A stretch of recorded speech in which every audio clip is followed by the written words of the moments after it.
kumusta po? Narito po ulit ang update natin para sa lagay ng ating panahon na kung saan patuloy pa din po ang pag-iral ng papalakas na habagat dito po sa Luzon, lalong-lalo na po sa kanlurang bahagi na posible pa pong magtagal sa mga susunod na araw dahil po sa bagong sama ng panahon na nabuo po kaninang umaga dito po sa silangan ng extreme northern Luzon. Sa ngayon, mababa pa naman po ang posibilidad nito na maging ganap na malakas na bagyo sa mga susunod po na araw at mababa din po ang posibilidad natatama ang mga ito dito po sa ating kalupaan. Sa ngayon ay parehas po nilang taglay ang lakas ng hangin na maabot po sa 30 kilometers per hour at sea level pressure na 996 MB.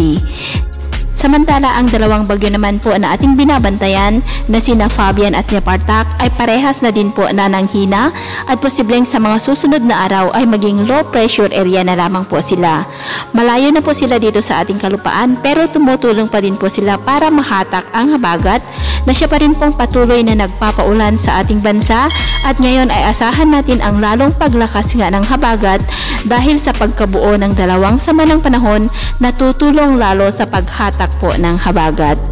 Para naman po sa lagay ng ating panahon ngayon, makakaranas pa rin po tayo ng malawakang mga pag-ulan dito po sa Luzon, lalong-lalo na po sa kanlurang bahagi dahil nga sa papalakas na habagat, kaya makakaranas po tayo ng katamtaman hanggang sa malalakas na buhos ng ulan na minsan ay may bugso ng hangin at thunderstorm sa may Ilocos Region, mga probinsya po ng Bataan, Zambales, Abra, Benguet at Mindoro. Makakaranas din tayo ng mahina hanggang sa minsan ay may malalakas na pag-ulan at thunderstorm sa may Metro Manila, Calabarzon, natitirang bahagi po ng Central Luzon, maging po sa Western Visayas at sa Extreme Northern Luzon. Maging handa po tayo palagi dahil pataas pa rin po ang banta ng mga biglaang pagbaha at pagguho ng lupa, lalong-lalo na po sa mga kababayan natin na naninirahan po sa mga nasa mabababang lugar dahil po yan sa bunsod pa rin ng patuloy na pag-ulan na ating nararanasan. So, yun po muna ang latest update natin sa araw na ito. Ako po muli si James na nagsasabing,